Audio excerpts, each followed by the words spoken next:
মন্ত্রিসভায় দ্বিতীয়বারের জন্য আমাকে সুযোগ দেওয়া হয়েছে।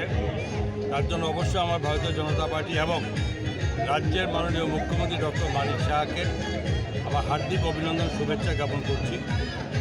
এবং সেই সঙ্গে এতটুকু আমি বলবো, মন্ত্রিসভায় দ্বিতীয়বারের জন্য আবারও এই সুযোগ আমাকে দেওয়া হয়েছে।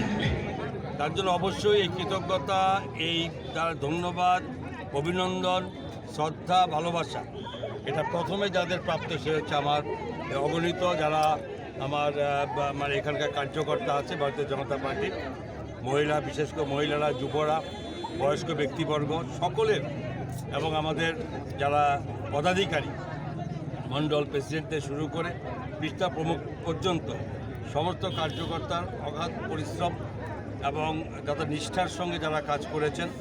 এবং দ্বিতীয়বারের এই মন্ত্রিসভা আসার পেছনে সমস্ত কৃতিত্ব আমি এই আরকিপুর বিধানসভা কেন্দ্রের সমস্ত যারা আমাদের কার্যকর্তা তাদেরকে আমার এটা উৎসর্গ করছি।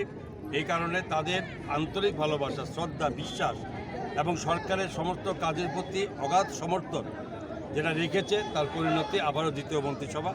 এবং সেই সঙ্গে একটা কথা বললে ভুল হবে, যেখানে এই গোমতী জেলা এই রাজ্যের মধ্যে অন্যতম, এই রাজ্যের মধ্যে সমস্ত রাজ্যের মধ্যে ভোটের ব্যাপারে হোক, শৃঙ্খলার ব্যাপারে হোক, এবং আমাদের এখানকার সব সিপিএম কংগ্রেসকে একদম টোটালি শূন্য করে দেওয়ার থেকে সব কিছু আমরা করতে পেরেছি। এবং সেটার যিনি খুব দায়িত্বের সঙ্গে কাজ করেছেন, তিনি আজকে অন্য কেউ নন, তিনি মাতারবাড়ি বিধানসভা কেন্দ্রের বিধায়ক তথা গোমতী জেলার সভাপতি অভিষেক দেবরা আমার সঙ্গে আছে।